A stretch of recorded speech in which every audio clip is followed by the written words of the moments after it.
preguntándoles por el tema del clima, que realmente no teníamos previsto que iba a estar tan así que bueno, doblemente agradecidos de que nos acompañen hoy aquí. Obviamente que nos convoca un tema más que importante para nuestro partido, más que importante para la actividad legislativa en sí, que es por un lado un proyecto de ley que presentamos con modificaciones por la ley de género, que los senadores y el doctor Barceló, que nos están acompañando, van a exponer al respecto. Por supuesto, una ley que nos preocupa desde el día 1 y bueno, estamos haciendo un trabajo parlamentario sin pausa desde que asumimos para tratar de lograr estas modificaciones que vemos sumamente necesarias y de total justicia. Por otro lado, también vamos a hablar al cierre del evento sobre la ley de paridad que están planteando, la cual consideramos completamente inconstitucional, y bueno, vamos a hablar al respecto de los reparos que tenemos y los fundamentos por el cual opinamos de esa manera. Así que bueno, sin más quiero presentar al senador Guido Manini Ríos, que nos está acompañando hoy. Muchas gracias por su presencia. Al senador Guillermo Domenech y al doctor Adrián Barceló, quien ha trabajado en este tipo de propuestas junto a nosotros desde el despacho. Así que realmente queremos darle inicio porque lo vamos a hacer breve para evitar después las horas más tarde que van a ser más complicadas en cuanto al clima. Así que vamos sin más a darle la palabra al senador Guido Manini Ríos para comenzar.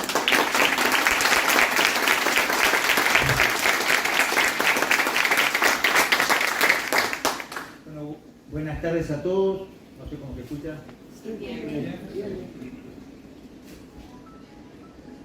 La verdad que es una satisfacción estar hoy aquí exponiendo o integrando este panel para hablar de esta modificación que estamos planteando a la ley 19.580. En primer lugar me quiero excusar porque después de la disertación casi que enseguida me voy a tener que retirar por una actividad partidaria que es a la misma hora, está empezando en este momento y que no puedo eludir, así que les pido las disculpas del caso desde el inicio. ¿Por qué modificar la ley 19.580? Nosotros estamos convencidos, lo estuvimos desde el primer día. Esta es una ley que se promulgó en enero del año 18, se aprobó a finales del 17. Una ley que en su exposición de motivos o en su razón de ser en su momento cuando se discutió era para enfrentar el flagelo, el gran problema de la violencia basada en género. Eso era lo que se manifestó en todo momento. La intención de los legisladores claramente manifiesta fue la de reducir esa violencia que afectaba y afecta a nuestra sociedad. Y la ley fue aprobada con el aval de todos los partidos políticos presentes en ese momento en el Parlamento. Una ley que en definitiva tiene para nosotros varios puntos que han demostrado ser en el tiempo negativos. Y pensamos que es hora de corregir lo que es negativo. Esa es la función de quien entiende la actividad legislativa como aquella que tiene que tener como objetivo establecer leyes, para eso es el Poder Legislativo, para hacer leyes que signifiquen mejoras en la calidad de vida de la gente. Bueno, esta ley llamada de violencia de género claramente no ha cumplido con su objetivo, al contrario, ha generado situaciones que han provocado el efecto contrario al deseado o al expresado por quienes la elaboraron. Es una ley que establece diferencias entre ciudadanos del país según su sexo. Creemos que eso ya de pique es claramente inconstitucional. Claramente inconstitucional. Constitución claramente dice que todos somos iguales ante la ley. Esta ley dice que no somos todos iguales ante la ley.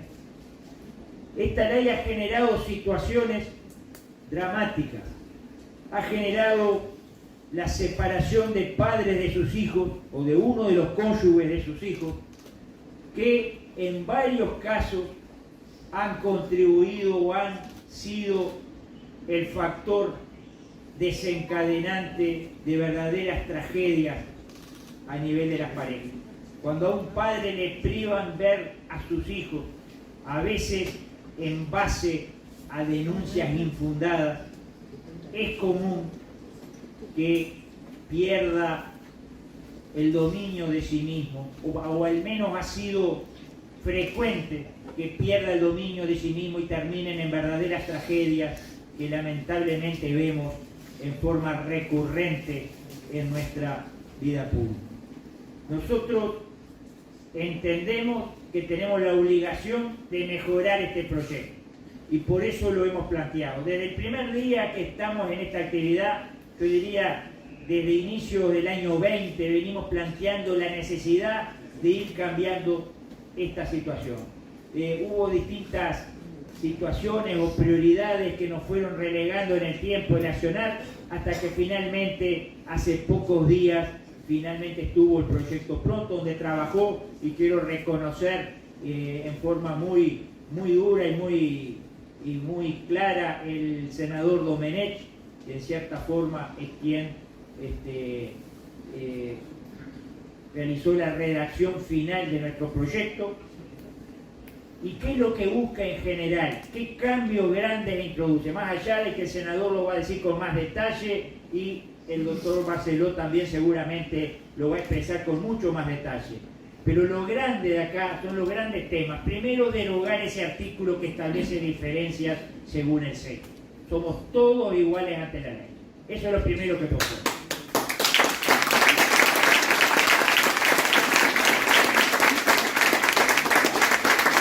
El punto siguiente, que para nosotros es fundamental, es de que antes de adoptar las medidas que adopta hoy la justicia, que adopta el juez, tiene que valorar la prueba que aporte el denunciado.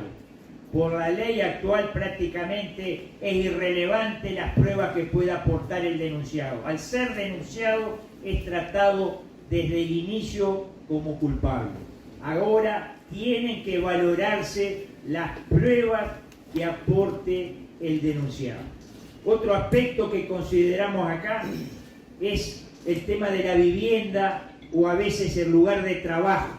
Creemos que es uno de los puntos esenciales. Hay muchas injusticias y muchas veces se obliga a una de las partes de la pareja, generalmente al hombre, a abandonar la casa que es su casa, de su propiedad, y la debe abandonar, y a veces ahí funciona su fuente de ingresos, su negocio, su taller o lo que sea, y lo tiene que abandonar sin más por la ley hoy vigente. Acá se establece que si es el propietario del bien, bueno, hay que encontrarle un alojamiento, y establece una vía, que después lo explicarán, a la denunciante, pero no al denunciado, que es el dueño de la casa.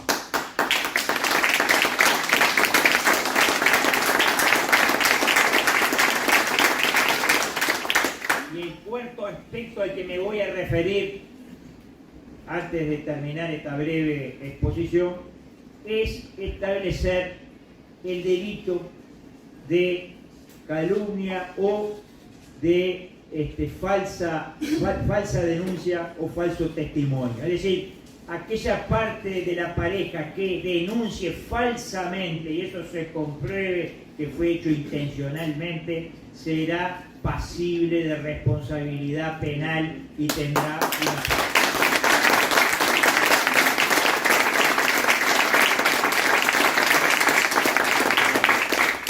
Estos son los cambios sustantivos que propone este proyecto de ley. Tiene un articulado bastante más extenso, son distintos otros aspectos que tiene, pero eso creo yo que es lo sustantivo que tiene este proyecto de ley. Pensamos que estamos hablando incluso desde el sentido común. Es decir, esto creo que nadie puede negar que lo que hoy está vigente no es lo lógico, no es lo que está de acuerdo a darle las garantías a todos los ciudadanos en este país. Nadie puede ser condenado sin la debida prueba. Nadie puede ser condenado por la mera denuncia, nadie puede ser condenado por meros indicios. Entendemos que es importante darle garantías a todos porque esa es la base del Estado de Derecho.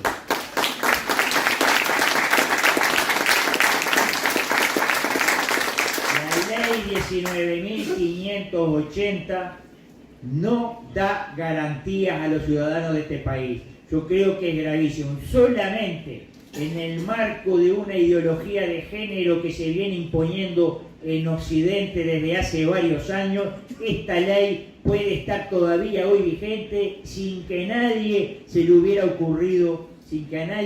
ocurrido en su momento hacer las modificaciones del caso. Solamente en el marco de un Occidente que está hoy totalmente embarcado en llevar adelante esa política de fragmentación, de división, de acusación al patriarcado, porque la mayoría de los casos se refiere a eso, la acusación al patriarcado de todas las desgracias que pueden ocurrir o todas las desavenencias que pueden ocurrir en el marco de una pareja. Es esencial pensar en los niños, en los hijos, en esos que hoy, cada vez que se aplica esta ley, son privados de media familia, porque no es solamente el padre.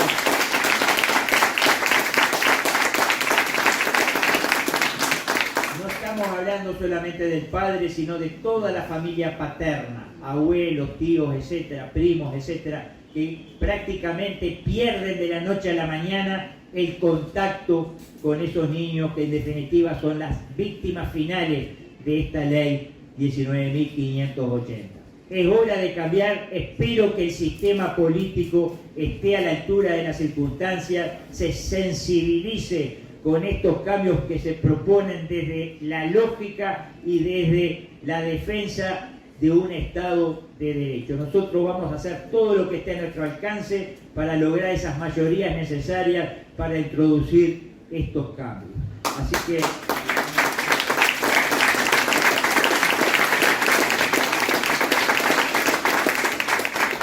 les agradezco a todos la atención, los dejo con el senador Domenech y después el doctor Barceló, quienes van a profundizar más en lo que yo he hablado y en el espíritu de esto. Acá se trata de hacer las cosas lo más justo posible. Ya estamos realmente cansados de ver injusticias que a veces derivan de leyes que salen de esta casa, y yo creo que eso no prestigia el Poder Legislativo. Lo que lo prestigia es saber corregir los errores cuando se constata que una ley no está cumpliendo su finalidad. Bueno, es hora de promover los cambios necesarios para que la ley realmente le dé las garantías a todos. Muchas gracias a todos.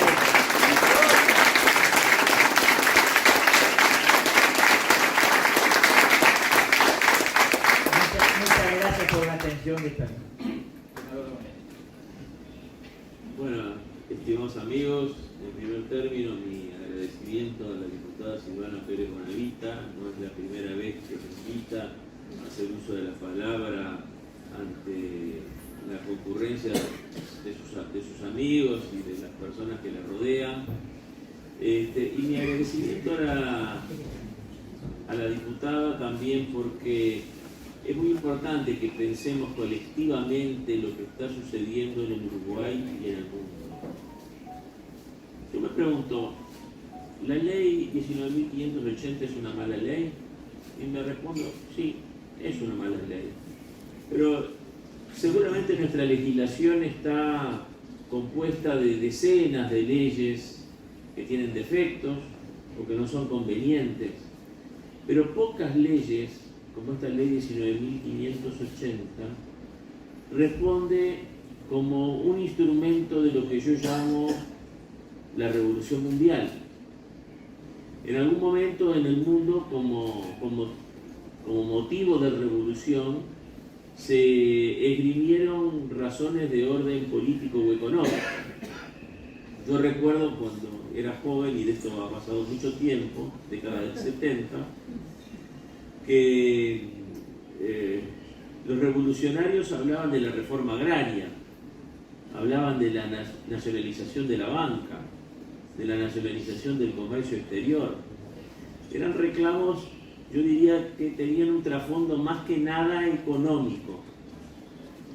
Hoy esos reclamos no están presentes y paradójicamente las mismas fuerzas que se alineaban detrás de esos reclamos en la década del 70, 50 años y los veteranos, que hay algunos por acá, seguramente recordará la forma en que la plataforma política de la revolución se basaba en esos planteos. La revolución hoy no hace planteos de orden económico, no son los sustanciales, no son los más importantes.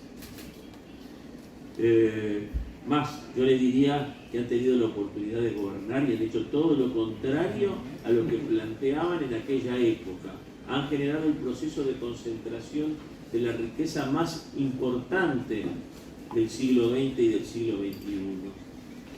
En el Uruguay hoy hay empresas, por políticas que se desarrollaron durante el gobierno del Frente Amplio, hay empresas que concentran miles y miles de hectáreas, 250.000, 300.000 hectáreas. Ahí está UPM, Montes del Plata y algunas otras empresas de esa naturaleza, fondos de inversión extranjeros. ¿Qué distancia hay, no? Las mismas personas hace 50 años sostenían la necesidad de reforma agraria, cuando llegaron al gobierno generaron el proceso de concentración de la propiedad de la tierra más importante de la historia del Uruguay, con consecuencias muy adversas para los pequeños y medianos propietarios rurales. Es un drama para los pequeños propietarios rurales, para esos pequeños tambos, esas granjas, que en los departamentos de San José eran la mayor parte de las explotaciones.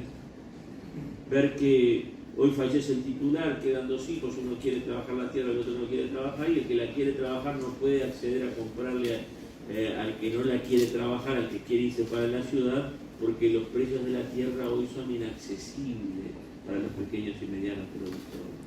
Y lo mismo hicieron, yo me acuerdo que, yo fui durante 40 años escribano, entonces había un régimen para comprar carnicerías, entonces el pequeño empresario se compraba una carnicería y salía adelante con ese negocio, o se compraba una farmacia, o se compraba un taxi, y hoy en día los pequeños y medianos empresarios ya no tienen esa posibilidad, porque las plataformas, las grandes superficies, etcétera, etcétera, y todo esto sucedió mientras gobernaron los mismos que sostenían esa revolución que tenía un fundamento económico. Pero nos estamos yendo muy lejos. Ahora estamos frente a otra revolución. Una revolución contra las bases sobre las cuales se creó nuestra sociedad. Somos parte de la sociedad occidental. Y la sociedad occidental se basa en el derecho romano. Yo les puedo decir, seguramente el doctor ha estudiado historia del derecho o derecho romano, no sé, los planes modernos no los conozco, pero en mi época, en primer año ya se estudiaba derecho romano y uno agarraba el tratado de derecho romano y era como agarrar el código civil nuestro. No había prácticamente diferencia, se conocían los mismos institutos, la compra-venta, el arrendamiento, el comodato, el matrimonio, el divorcio. No había ninguna diferencia. El derecho romano es una de las bases sobre las cuales se organiza nuestra sociedad. Y también se organiza desde el punto de vista filosófico del pensamiento griego, fundamentalmente en el pensamiento aristotélico, que sostiene el principio de identidad y de no contradicción. A es igual a A y diferente de B. Y A no es A y B al mismo tiempo y bajo las mismas circunstancias, como sostiene, por ejemplo, el marxismo.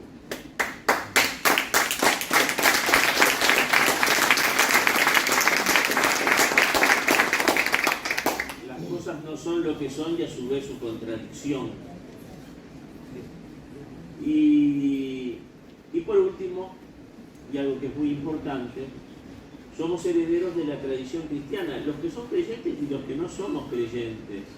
El cristianismo difundió en esa Europa occidental y en parte de Oriente también los principios morales que había heredado del judaísmo. ¿Cuáles son? Son tan sencillos como el decálogo. No robarás, no mentirás, no matarás, amarás al prójimo como a ti mismo, respetarás padre y madre. Esos principios que tuvieron una tradición religiosa, pero que hoy impregnan a la sociedad toda. Son los principios en base a los cuales nos regimos. Todo esto que yo les acabo de decir hoy está en tela de juicio. Está en tela de juicio nuestra organización social, nuestra organización familiar. Está en tela de juicio nuestro derecho. Vaya que está en tela de juicio nuestro derecho. Ustedes, hay múltiples ataques, por ejemplo, a un instituto que es el de la prescripción. Ustedes me dirán, ¿qué es eso? Bueno, yo por el transcurso del tiempo puedo ganar un derecho o perderlo por su ejercicio continuado o por o puedo perderlo por su no ejercicio durante un lapso determinado. ¿Qué importancia tiene la prescripción? Me dicen, no, es una cuestión técnica. No, es muy importante. Un gran profesor de la Facultad de Derecho definía la prescripción como un instituto pacificador. Si algo sucedió durante mucho tiempo y nadie lo impugnó, la sociedad tiene que tomar eso como bueno. Por eso yo puedo o perder el derecho de propiedad o adquirir el derecho de propiedad de un inmueble. Por eso, si se cometió hace mucho tiempo un delito, no es lógico que yo hoy pida que ese delito sea reprochado penalmente, ¿no? Y hay un fortísimo interés, sobre todo en el campo del derecho penal, de anular el principio de prescripción y poder reclamar por hechos que sucedieron hace 50 años. Lo cual, obviamente, altera la paz social. Van a ver ustedes también que se va a poner de moda hablar del juicio por jurado, del cual en el Uruguay hay una muy mala experiencia, ¿no? Hemos visto la creación de la Fiscalía General de la Nación, imitando el modelo norteamericano y copiándolo además muy mal, para dominar una institución que en el nuevo modelo de ejercicio del derecho penal es fundamental y es hasta más importante que el Poder Judicial. Desplazar al Poder Judicial, que ha sido el tradicional depositario de nuestra confianza para dirimir nuestros litigios.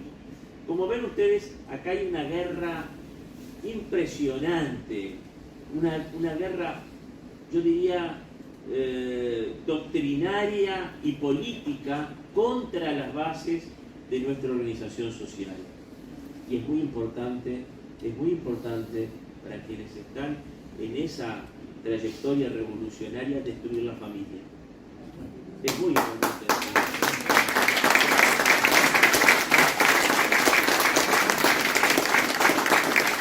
Ustedes verán que va a haber un gran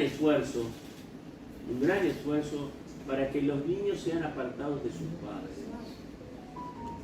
Pero no va a ser violentamente, va a ser porque a los niños los pueden educar mejor en el CAIF, en la guardería o en donde sea que en el hogar.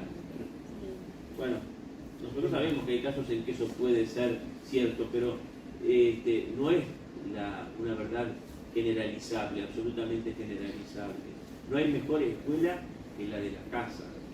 No hay mejor recuerdo que las enseñanzas del padre o de la madre, ¿no? Sin embargo, hay un esfuerzo muy sutil, muy casi oculto, ¿no?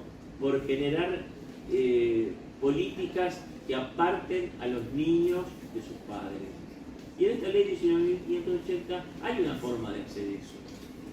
Hay como un estímulo para que las desavenencias que hay en el matrimonio, que son lógicas, en todos los matrimonios hay desavenencias, ¿no? Que pueden ser más o menos graves, pero se busca estimular la desavenencia de los padres para generar una situación en que a uno de los miembros de la pareja se le aparte de los hijos.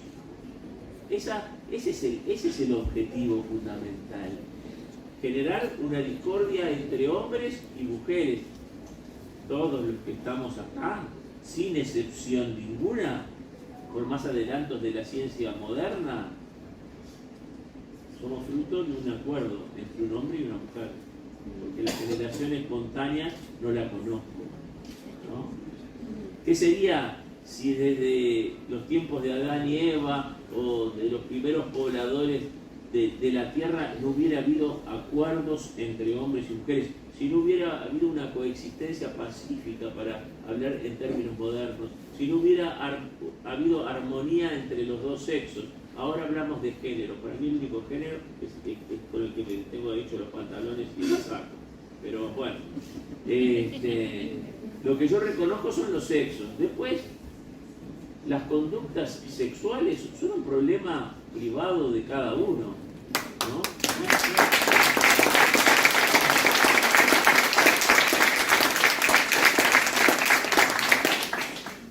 Yo no tengo que andar demostrando que soy homosexual o heterosexual o no, todas esas categorías raras que se han inventado ahora que no puedo ni enumerarlas. Eso es un problema mío, ¿eh?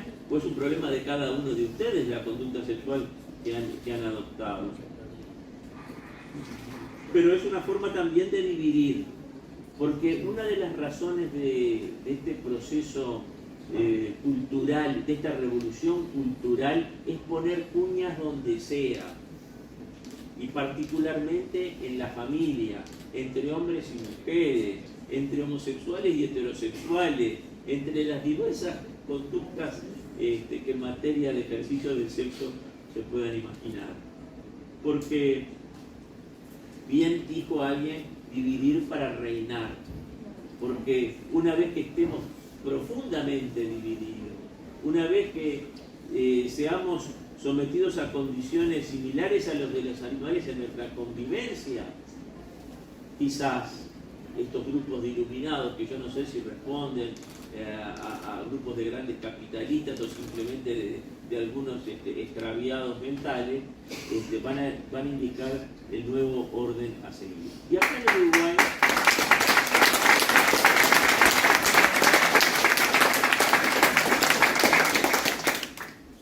se ha inventado esta ley de violencia de género. Yo tengo que reconocer que seguramente los hombres son más violentos que las mujeres, porque bueno, la envergadura física del hombre le permite ser más violento que la mujer. Pero digamos que la violencia no es un patrimonio de los hombres, es un defecto del ser humano. Los seres humanos tenemos enormes virtudes.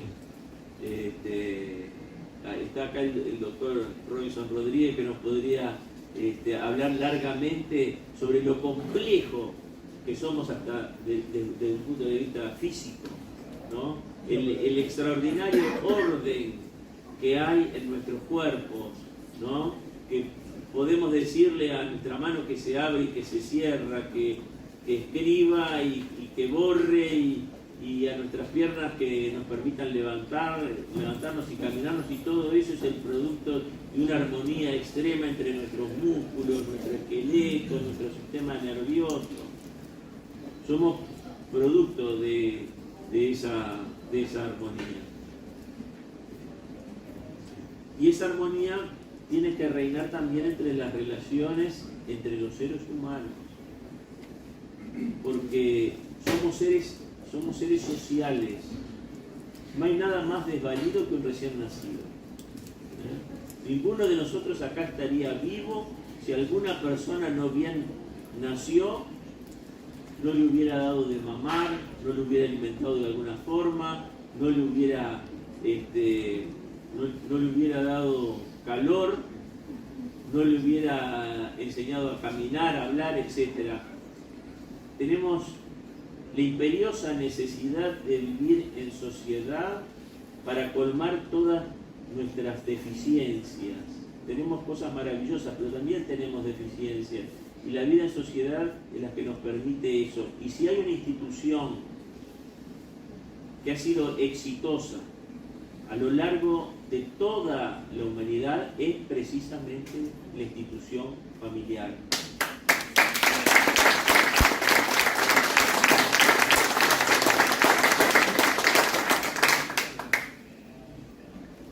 Y quizás algunos de nosotros no hayan sobrevivido por el concurso de un padre y de una madre, sino que hayan sobrevivido por el concurso de la madre o del padre, o quizás de un desconocido, un vecino, de una mujer o un hombre que oficiaron como buenos samaritanos y se prestaron a cuidar esa vida. Esta ley está hecha para generar odio entre hombres y mujeres.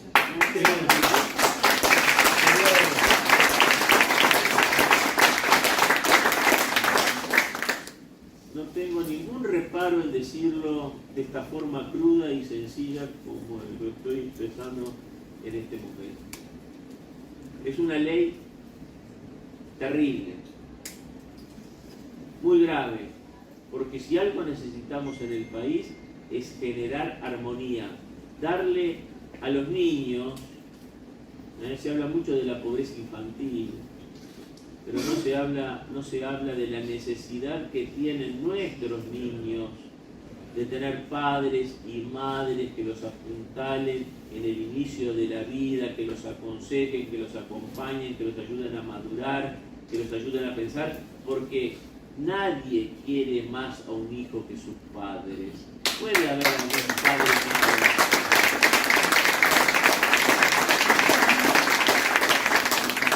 puede haber alguna mala madre, pero no en balde el mayor insulto en la sociedad occidental es un insulto a la madre. No es en balde eso. Porque, bueno, la madre es la persona que nos formó en su seno, que nos alumbró a la vida y en la mayor parte de los casos la persona de la que más dependimos en nuestros primeros momentos de vida. Pero también son muy importantes los padres, no han sido siempre, y no hay nada mejor para un niño y particularmente para cualquier niño tener esa imagen de mujer y de hombre. Luego se tendrá la conducta sexual que se quiera tener, pero para que el mundo siga siendo un mundo habitado por seres humanos, necesitamos que haya quienes se asumen como hombres y quienes se asumen como mujeres. Y una ley como esta, que pretende generar presunciones en contra de uno de los sexos, es una ley que está faltando a un principio fundamental de la ley, que debe ser la de transmitir una solución de justicia. Sin justicia, sin equilibrio, yo le diría que así como si no hay equilibrio en la anatomía, no habrá equilibrio en la sociedad. No tenemos leyes justas, leyes equilibradas, leyes que protejan a la mujer, porque yo no niego que haya violencia contra la mujer. También hay violencia contra los hombres y también hay violencia contra los niños. Muchos se ocultan. A mí me llama la atención, por ejemplo, lo busqué en internet, el CIPIAB, el Sistema Integral de Protección a la Infancia, tiene una encuesta del año 2021 que dice que un 54% de la violencia contra los niños la ejercen los padres o la pareja de la madre, pero un 33% de la violencia contra los niños la ejercen las madres. Porque la violencia es un defecto de hombres y mujeres. Tenemos que luchar contra la violencia en el género humano, ya que quieren hablar del género. ¿Bien?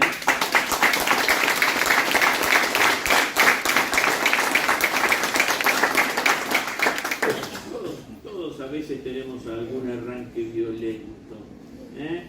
A veces casi inconscientemente golpeamos la mesa. O tenemos una palabra fuerte que quizás nuestro interlocutor no se merece.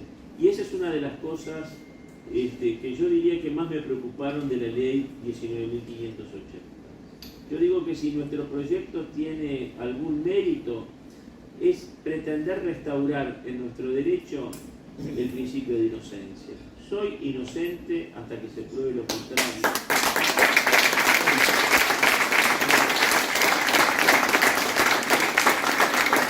Este principio informó el derecho durante 2500 años. Desde Roma hasta el día de hoy, soy inocente hasta que se pruebe lo contrario. Solo los juicios injustos, y seguramente los que son cristianos dentro de algunos días van a poder conmemorar el juicio quizás más injusto de la historia de Occidente, que es el juicio contra Jesús de Nazaret, donde fue precisamente condenado sin ser culpable. No era culpable de absolutamente nada, simplemente fue culpable de haber generado envidia. Lo dice la propia Biblia.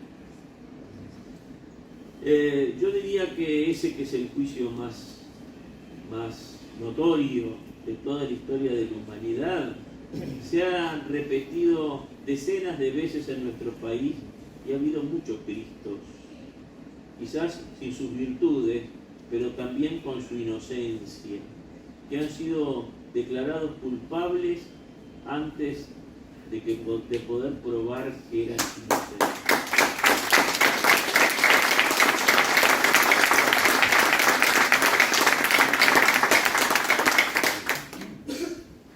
Yo simplemente quiero restaurar ese principio como un principio cardinal que defenderé en lo que me quede de vida y que creo que seguramente otros políticos y otros abogados, y confío en las nuevas generaciones de abogados, defiendan con el mismo vigor, con la misma confianza, los principios cardinales que orientaron nuestro derecho y entre ellos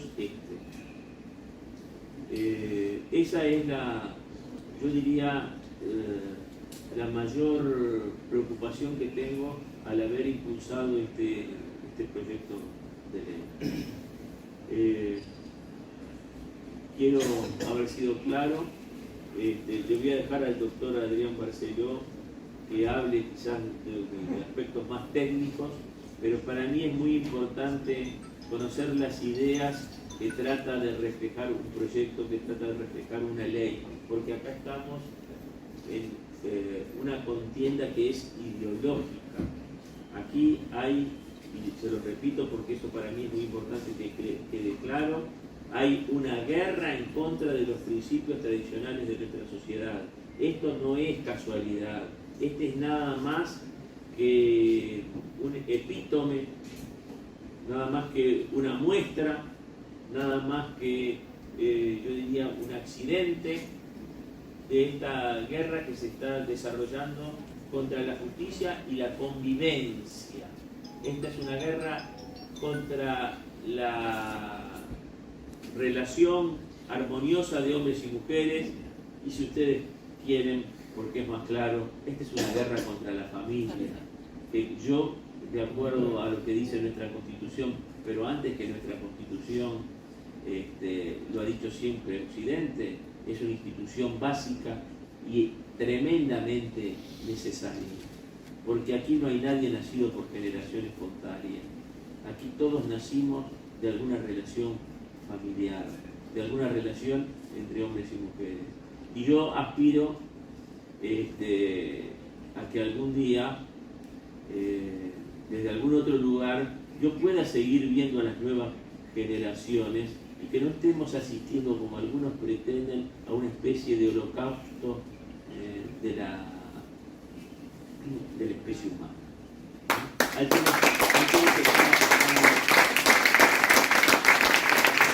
Hay quienes están muy preocupados, por el agotamiento de los recursos naturales de la tierra y piensan que estos recursos naturales tienen que ser reservados por una determinada élite.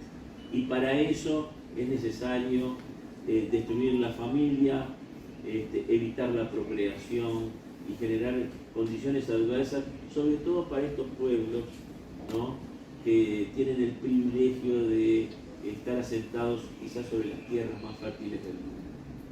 Así que, estimados amigos, les pido que me disculpen, yo también tengo un problema, tengo que asistir al casamiento, o sea, al inicio de una nueva familia, de un pariente, pero bueno, no me quiero ir sin agradecerles el tiempo dispensado, que hayan acompañado esta actividad que con tanto éxito y en forma reiterada desarrolla la diputada Silvana Pérez Bonavita, que nos permite cambiar ideas entre los que somos militantes de Cabildo Abierto y también que nos conozcan quienes quizás nunca escucharon nuestras ideas y que nosotros pretendemos divulgarlas, porque en definitiva esta es una tarea de proselitismo político que le hacemos no simplemente para sentarnos ni en el Senado ni en la Cámara de Diputados, sino porque queremos ser soldados de esta sociedad occidental que integramos.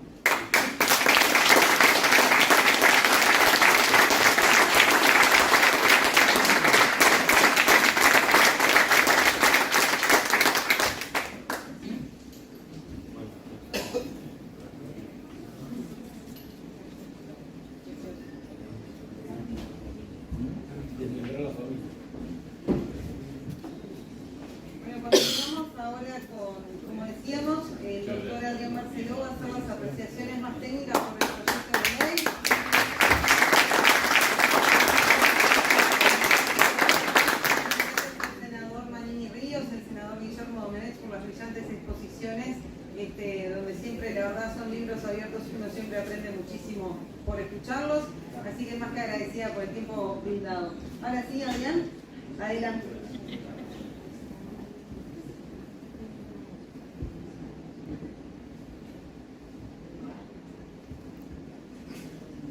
Bueno, primero que nada, muy buenas noches para todos, muchas gracias por estar, pese al día que nos tocó, a la lluvia, a la alerta.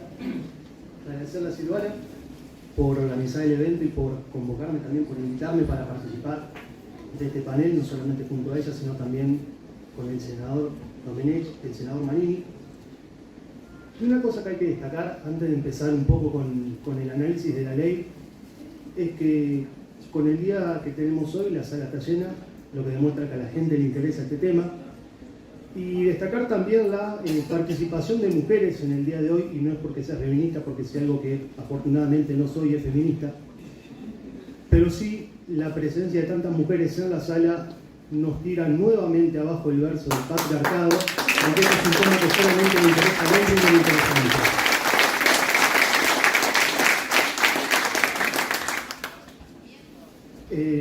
La exposición en sí va a consistir en explicar un poco qué es lo que hay detrás, cuál es el fondo, qué hay de fondo en esta ley tan nefasta, inconstitucional, desigual, inconstitucional. Esto es un atropello literal a la Constitución de la República, que no la respetan lo más mínimo, es una contradicción por donde se la mire.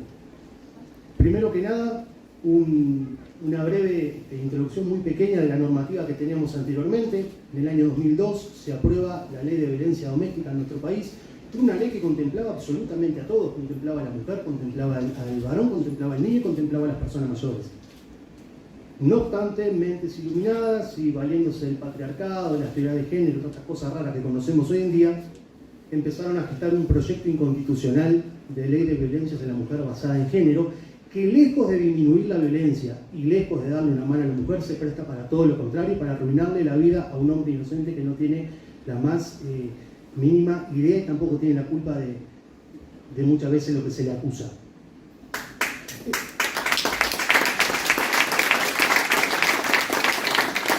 Y esta ley, además de todos los adjetivos calificativos que le caben y podríamos seguir hasta mañana, es una ley que es ineficiente, no tiene ningún tipo de efecto positivo ni de beneficio para la mujer y mucho menos para lo que es la causa de la violencia de género. Y una de las principales de los principales fundamentos o argumentos de esto es que parte de una premisa falsa. La violencia hacia la mujer basada en género no golpea y no maltrata a un hombre, maltrata a un maltratador y es violento muy golpeador. No lo harán por el simple hecho de estar ahí. Entonces ya tenemos el punto de partida inicial de esta ley. La violencia hacia la mujer basada en género ya es incorrecto, es erróneo, el diagnóstico está mal hecho y por tanto la ley que se estructura y se edifica en función de ese argumento bastante mentiroso tiene los resultados que tiene hoy en día. ¿Qué disposiciones hay que modificar o hay que derogar? Hay varias. Vamos a citar solamente algunas porque por cuestiones de tiempo es imposible, porque es una ley que se contradice desde que empieza hasta que termina. Pero en primer lugar tenemos el artículo 3. ¿Qué nos dice el artículo 3? En el primer párrafo nos dice cómo tenemos que interpretar esta ley, conforme a los principios del derecho, convenciones, a la Constitución. Acá la citan, pese a que la vulneran de pies a cabeza desde que empieza hasta que termina la ley, acá la citan. Y en el segundo párrafo nos dice explícitamente, y acá es donde el principio de inocencia lo destruyen y lo aniquilan, es que cuando quede dudas al respecto se le tiene que creer a la mujer. Tiene que priorizarse aquella interpretación que le sea más favorable a la mujer. Esto es un atropello constitucional por donde uno lo mire. El artículo 8 no lo respeta, todos somos iguales ante la ley, nos distinguen solamente nuestros talentos y virtudes. Acá se incluye el género como una variable, como un elemento que nos distingue ante la ley. Y además se vulnera claramente, de manera grosera y manifiesta, el artículo 12 y el artículo 18 de la Constitución. El debido proceso. Todo el mundo es inocente hasta que se demuestre lo contrario, y para demostrar que yo soy culpable tenemos que llevar a cabo un proceso adecuado, determinado por ley, donde se pueda diligenciar prueba, se puedan ofrecer medios probatorios y ahí un juez de manera imparcial pueda llegar a un fallo y pueda llegar a determinar cuál es su solución, y no influenciado por una ley bastante ideológica que busca enemistar al hombre con la mujer.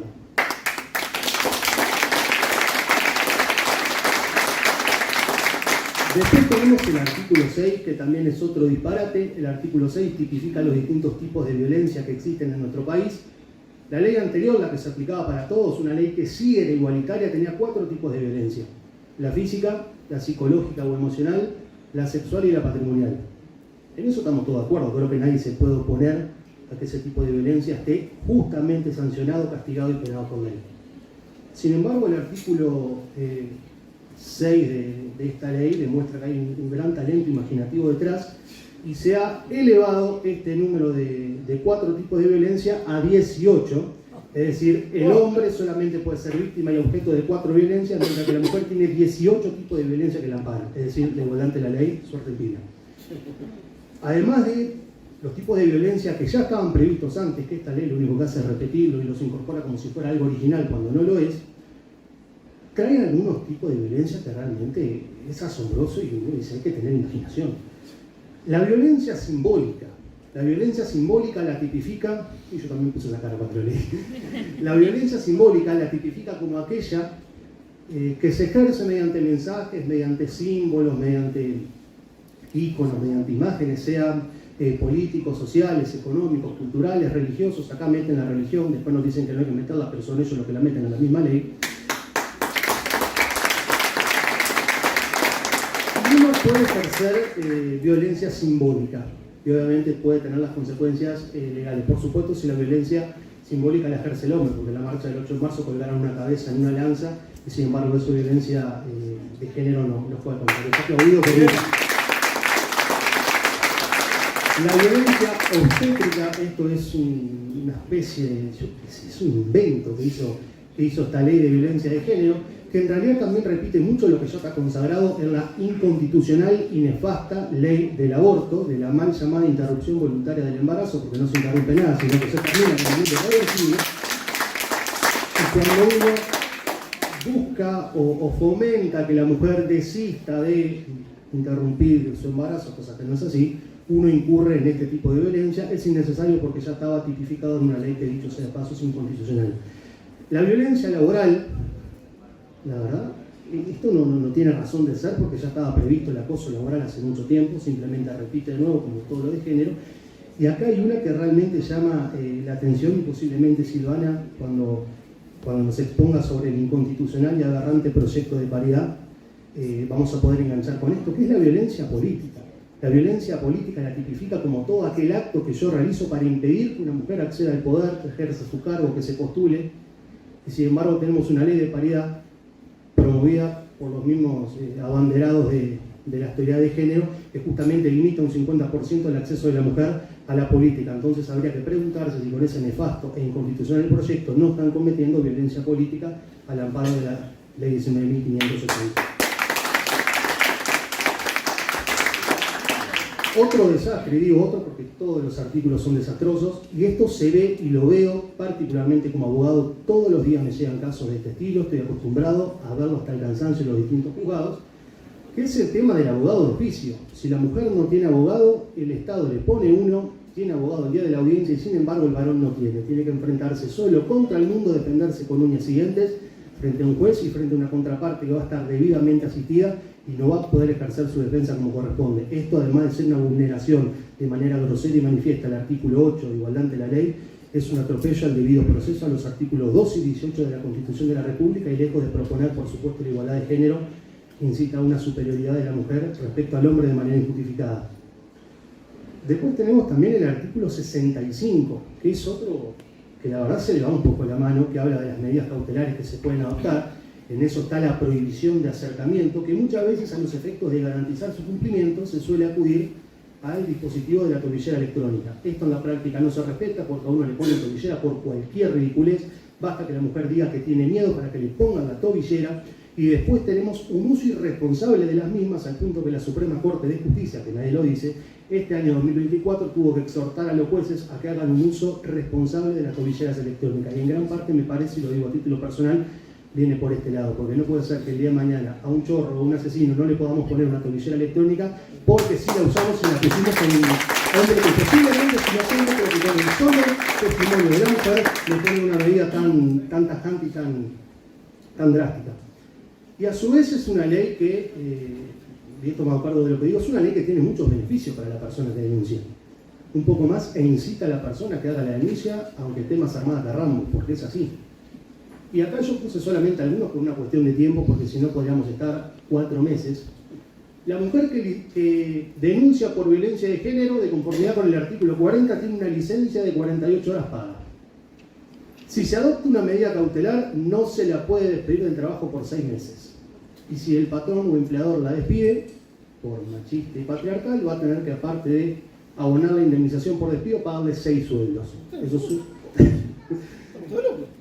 Tanto de loco. Sí. Son cosas de género, Tati. Nada tiene coherencia en las cosas de género. Bueno, cupos para trabajo es una ley de cupos, como todo en el género, que es por cupo, no es por mérito, sino que es por cupo. Prevé cupos para aquellas personas que hayan sido víctimas de violencia doméstica, aunque la denuncia no tenga ningún tipo de sustento ni de argumento sólido, para lo que son los programas de reinserción y capacitación. Si la mujer es migrante, se le da automáticamente la residencia legal por vía del artículo 43 de la misma ley.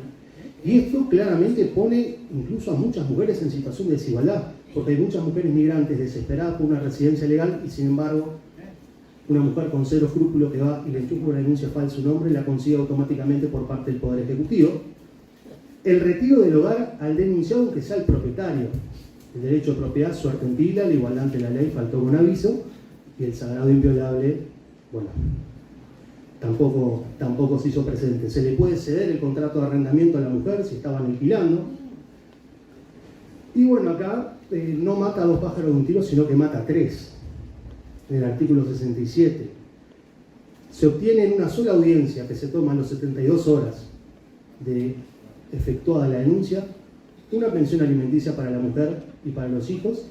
Se le da la tenencia provisoria a la madre y por si fuera poco se suspende hasta con un mínimo de 90 días el proceso de visitas. Entonces cuando yo digo que es un beneficio, es realmente un beneficio, porque con una simple denuncia, aunque sea falsa por donde se lo mire, la persona va a tener derecho a obtener estas 3 cosas en una simple audiencia luego de 72 horas, en lugar de tener que ir a la justicia, pagar un abogado, realizar el proceso como corresponde para obtener legítimamente los derechos que plantea.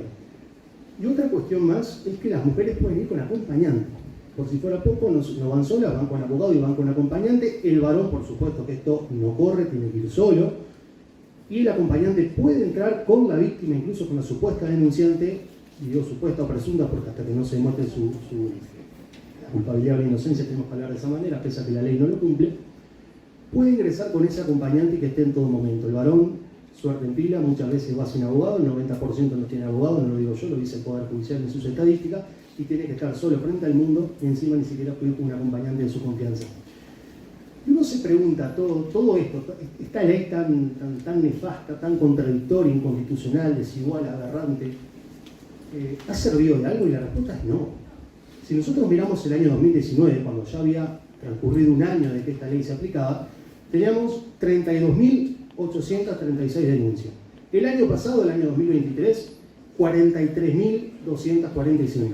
32% aumentaron las denuncias, pero después tenemos el 8 de marzo los que se oponen a derogar esta ley porque supuestamente el patriarcado la sigue oprimiendo y estamos fomentando esa violencia cuando en realidad esto es durmiendo con el enemigo, las están destruyendo desde adentro, porque esta ley tan nefasta y tan inconstitucional se presta justamente para que esto aumente.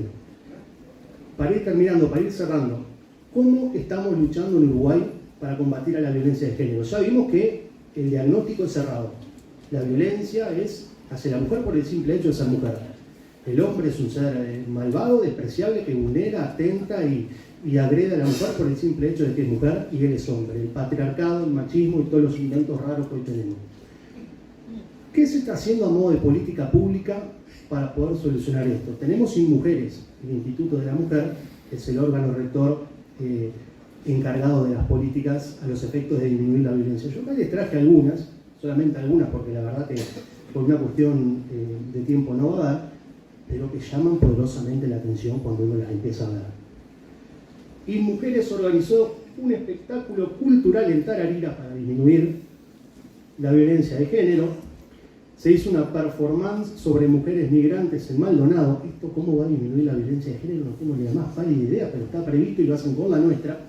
Se pintó un mural en Colonia del Sacramento. Está fantástica. Se presentó la 4ª edición del sello de calidad con equidad de género. Es decir, ahora en los alimentos no solamente viene el exceso de grasa, el exceso de sodio, viene el sello de que el producto fue elaborado con equidad de género. ¿Qué será equidad de género? No tengo ni idea. No tengo, la Coca-Cola una se siente hombre, otra se siente mujer y ponemos uno y uno. No sé, porque realmente es increíble. Se hizo una bicicleteada en Tacuarembó, se hizo un conversatorio sobre el rol de las mujeres en el medio ambiente y cómo es el rol de la mujer en el cambio climático. Eso es otra medida tan importante que va al núcleo del asunto para erradicar la violencia de género. El concurso fotográfico el 8 de marzo, el día de lucha y de reivindicación, y donde no podemos decir feliz día, porque feliz día va a ser el día que nos dejen de matar a todas, estaban perdiendo el tiempo haciendo un concurso fotográfico el 8 de marzo para luchar contra el patriarcado y la violencia. Y esta es la última que, no sé, es la frutillita del postre. Stand de InMujeres en el mercado de cercanías. Pero si nosotros leemos la parte de abajo, se estará en la feria con un stand realizando un juego con tarjetas de preguntas y respuestas. Esto es otra medida que se adoptó con la nuestra para poder combatir la violencia de género. Después nos preguntamos por qué tenemos los casos que tenemos. Bueno, aquellos encargados de realizar las políticas públicas y de aplicarlas para así eliminar la violencia que lamentablemente existe contra la mujer, no lo están haciendo y están perdiendo tiempo y plata a nosotros en este tipo de ridículos. Para ir terminando, ya vimos las medidas que se toman, ¿sí? Ideológicas, y que limita toda una guerra de sexos entre el hombre y la mujer, donde el hombre es el malo y la mujer es la buena. Pero hay un montón de causas, de posibles causas. Yo no puedo hablar de que son causas porque no soy ni un perito, ni un médico, ni un forense, y no puedo, digamos, argumentar en este sentido sobre este tema, pero sí puedo tener una sospecha de por dónde puede venir la mano, y en función también de lo que veo día a día. No veo a nadie, por ejemplo, estudiando cómo inciden los índices de drogadicción en materia de violencia de género. ¿Qué correlación tiene con la causa? Nadie lo expresa. Y por si fuera poco, ahora quieren legalizar toda la droga.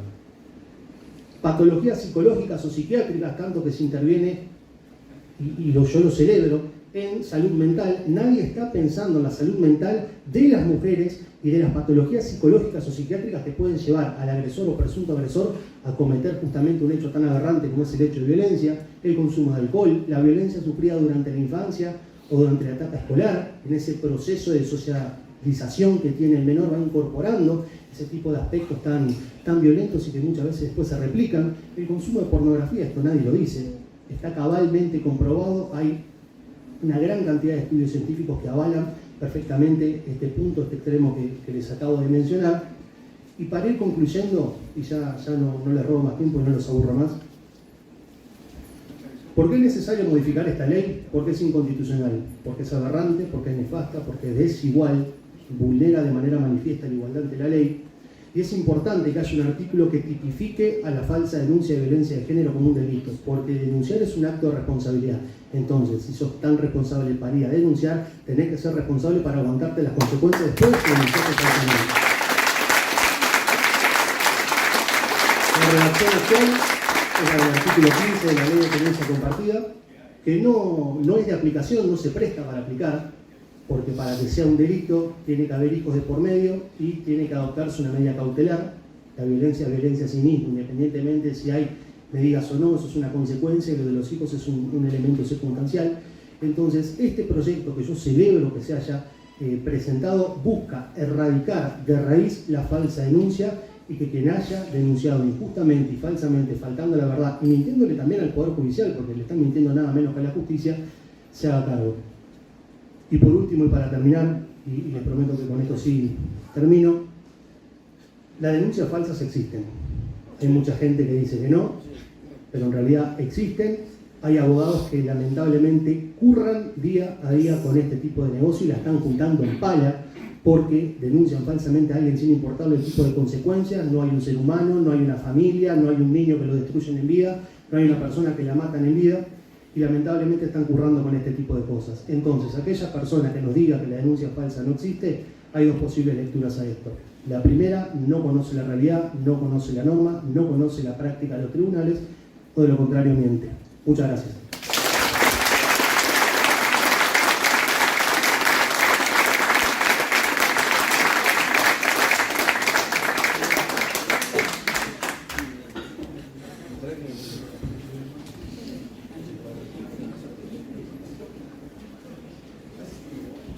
Muchas gracias, Adrián. Por supuesto que con esa brillante exposición concluimos lo referido a las modificaciones planteadas para la ley de género. Así que bueno, agradecida de todos los conceptos volcados. Es un abogado muy joven y muy brillante que tenemos la suerte de que nos acompañe en cada proyecto de ley y en la militancia política también, así que afortunados de contar con Adrián, que realmente coincide muchísimo con nuestro sentir y con todos los trabajos que estamos llevando adelante. Nosotros ahora lo que vamos a hablar es sobre el proyecto de paridad que han presentado. Les prometo que va a ser breve, prometimos terminar de las 20:30, vamos a cumplir.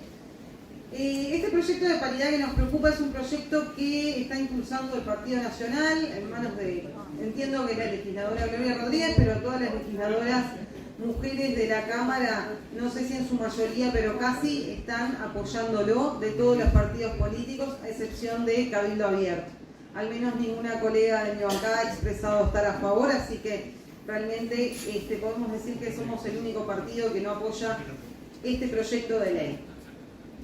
Lo que queremos contarles es que, bueno, lo que plantean es que en cada lista electiva, a cualquier nivel de gobierno y en cualquier representación en el Poder Ejecutivo, los cargos se distribuyan uno a uno, o sea, un hombre, una mujer, un hombre, una mujer, o sea que eso sería un 50% de cada género. Nosotros decimos que esto es inconstitucional porque, bueno, si vamos al artículo 8 de la Constitución, la referida norma consagra a texto expreso la igualdad de todas las personas ante la ley. Esto lo reiteramos hoy en la jornada porque realmente viene hacia los dos temas a tener que ver. Esto es el principio de igualdad que también mencionamos, dejando como único distintivo los talentos y virtudes. Ante una misma situación se nos debe de aplicar la ley de igual manera. En lo que tiene que ver con la paridad en sí, actualmente nada impide a la mujer acceder a un cargo público. De hecho, hay cientos de mujeres ocupándolos. Hoy en día, como ejemplo, ahí pusimos, tenemos una vicepresidente mujer, una intendente, senadoras, diputadas. No hay ningún límite para que la mujer acceda al poder. Pero con este proyecto de ley, realmente lo que se está haciendo es limitando ese poder, ese 100% de posibilidades a la mitad. O sea, reducimos un 50% de las posibilidades de que una mujer ocupe un cargo.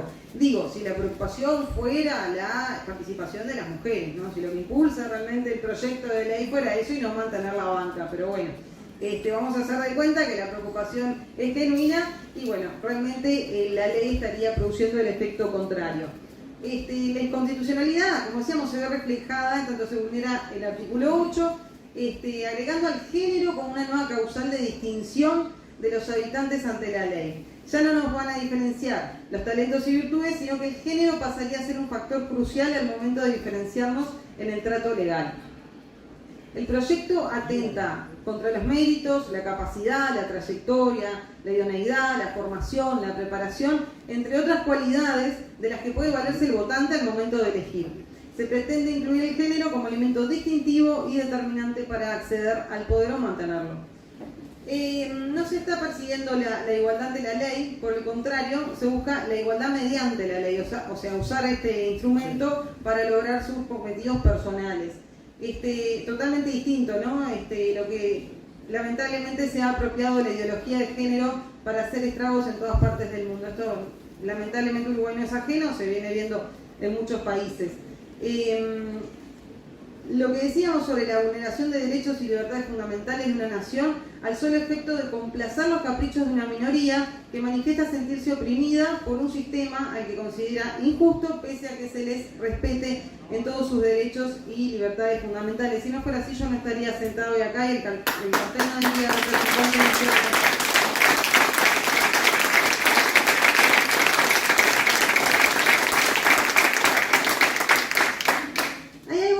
clave, que esto lo estudiamos con Adrián, realmente es como hasta irónico, ¿no? Porque esto está impulsado por varios partidos y gente que de alguna forma fomenta todas estas agendas internacionales. Esto es de suma relevancia. El proyecto en cuestión refiere al género como hombre y mujer, limitándose únicamente a dos géneros, dando paso a una contradicción enorme con otras normas que han sido aprobadas en anteriores legislaturas. Por un lado, la ley 18.620 y por otro la ley 19.684, que establecen a texto expreso que todo el mundo tiene derecho a la identidad de género con independencia de su sexo biológico. El sexo biológico refiere a dos, hombre y mujer. Estas leyes que aprobaron anteriormente prescinden de este criterio, dejando la posibilidad de que cualquier persona se autoperciba por fuera de estos dos géneros. Pero el proyecto en cuestión no respeta ese derecho tampoco, limitándose el género hombre y mujer con la finalidad de acceder a un cargo político. Así que están vulnerando sus propias leyes. Otro punto que el proyecto no contempló y nuevamente viola no solo la igualdad de la ley, sino también el derecho a la identidad de género, es que no contempla el cambio de género. Y acá hay otro tema muy interesante, por parte de toda esta gente trabajó en estas leyes, entonces no entiendo cómo presentan una que realmente pisa a la otra, ¿no? Que si van por ese camino, bueno, que tengan un poco de coherencia. Acá, si cada uno tiene el derecho a autopercibirse como lo que desea y siente y basta solo con la autopercepción para que el género cambie y se debe tratar a esa persona como lo que se autopercibe, habría que preguntarnos qué sucedería. A ver, esto es clave, ¿no? Si en medio de una campaña electoral donde las listas ya estén conformadas o ya estemos en plena legislatura, alguien que ocupe un cargo cambie de género. Supongamos que era hombre y ahora se percibe mujer con todo el derecho del mundo y las leyes aprobadas que hicieron para avalarlo, ¿no? ¿Habría que sustituirlo por otra persona que cumpla con los requisitos de la cuota para mantener la paridad? El proyecto al respecto de eso no dice nada. Qué gran vacío legal que estarían dejando con esta ley inconstitucional en caso de ser aprobada, ¿no? Habría que cambiar el candidato que el soberano designó. Bueno, son todas cuestiones que se presenta un proyecto de ley a la ligera. Bueno, realmente no entendemos cómo, viniendo del mismo lado, ¿no? De la misma escuela que tienen estas personas que están con este tema. Realmente es un atentado contra la verdadera esencia de la democracia, donde es la misma nación quien elige a quienes quieren el poder. Otro punto que no es para nada menor es que viola la libertad de expresión, dado que no permite que el ciudadano se exprese libremente. Cuando alguien sufraga no está haciendo otra cosa que ejercer su derecho a expresarse libremente en las urnas, votando a los candidatos que considere son los mejores para ocupar los cargos a los que se postulan. Pero en este proyecto de ley no hay ningún interés general que motive tal limitación a la libertad de expresión del votante. La imposición del género como criterio de votación no constituye una causal de interés general, sino un capricho de género, un aspecto político de la ideología de género con el que una minoría se identifica y se jacta de estar oprimida, exigiéndole al Estado privilegios disfrazados de derechos. Esto lo vemos en otros temas también, que en este caso habla de la igualdad. La Constitución en el artículo 4 indica que la soberanía será ejercida directamente por el cuerpo electoral en los casos de elecciones, pero acá de directo el proyecto no tiene nada porque se impone una cuota o cupo que debe respetarse de manera irrestricta al momento de sufragar. O sea, o votamos eso o no votamos nada, porque en realidad eso es lo que vamos a estar obligados a hacer. La mayoría de la población uruguaya es mujer. Esto es clave, ¿no? Porque son cosas a analizar cuando uno presenta un proyecto de ley. Realmente es difícil que no lo hayan visto. Todos sabemos que hay más mujeres en Uruguay que hombres. Surge de cualquier estadística que se lleva a cabo. Por tanto, si el hombre llega al poder, es porque las mujeres lo votan. Si la mujer no logra llegar a ocupar el cargo al que aspiraba, se debe a que justamente las mismas mujeres que componen el cuerpo electoral no han manifestado el apoyo a esa candidata. Simplemente es tan simple como eso. El papel o rol del pueblo no va a ser el de elegir a sus gobernantes libremente, sino que será algo meramente político, el rol de elegir entre ofertas predeterminadas en función de género para votar sin plena libertad a los destinatarios de los diferentes cargos electorales. Un poco el resumen de lo que veníamos diciendo. Además, como no se respetan méritos, capacidades, aptitudes y idoneidades, se va a atentar contra la calidad de los políticos, sin ni que hablar en el Poder Ejecutivo, por supuesto.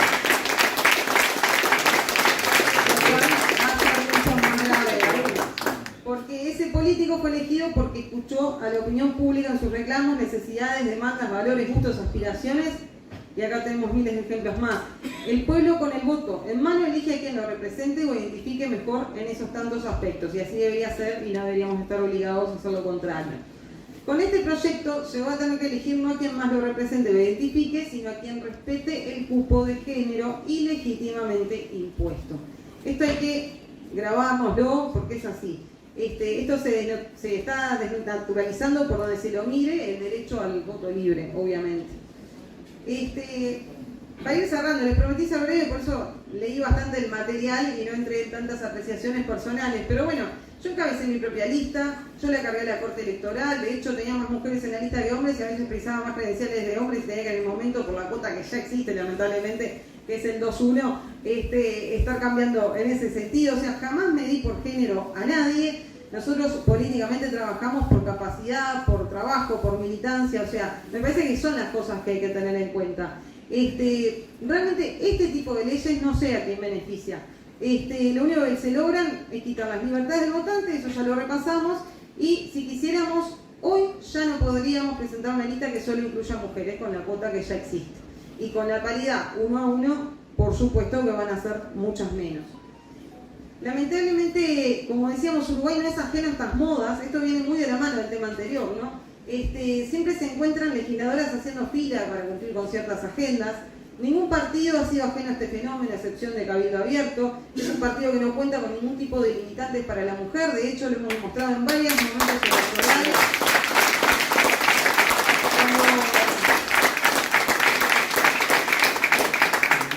Cuando tuvimos más candidatas mujeres que hombres encabezando listas, digo, es un tema que se da naturalmente, o sea, no se planifica, no se está tratando de hacer política con el género como una moda que, bueno, que quede bien y sea correctamente político. Para nosotros no es correctamente político, lo correctamente político es que se encabecen listas y se conformen las listas con la gente más capacitada para hacerlo.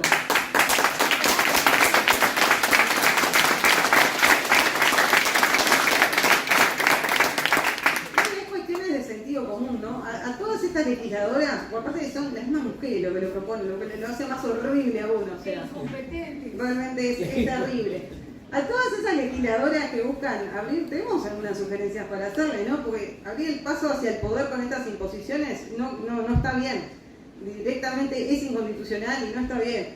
Vamos a recomendarles que se animen a más, o que cambien de partido político si se sienten tan oprimidas, que abran su propio partido político.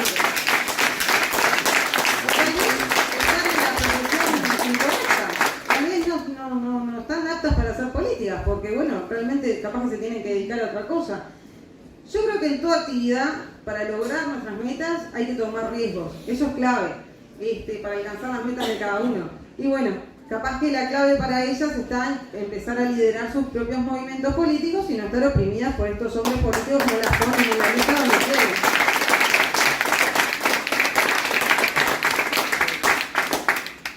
pensar en la capacidad. Esto lo reiteramos mucho, pero es la realidad. En la política no se puede tomar a la ligera quién integra las listas, mucho menos por una cuestión así.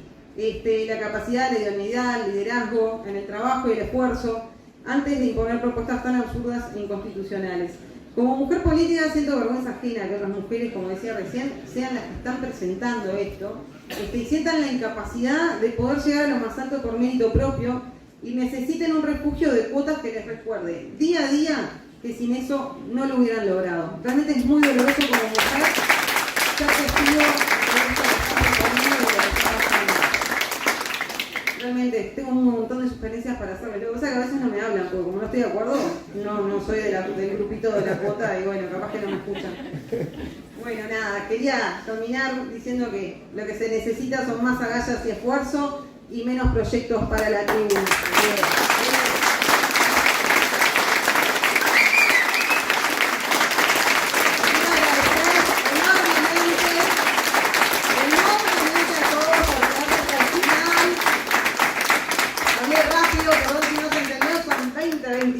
Lo cual es muy bueno, cumplí con el horario, agradecerles inmensamente. Vamos a hacer otro evento al respecto con los avances que tengamos sobre el proyecto presentado, así que realmente los esperamos. Muchas gracias y aparte yo sé que cuento con todos ustedes para ser voceros de las propuestas que tenemos en el Cabildo Abierto, de las palabras mismas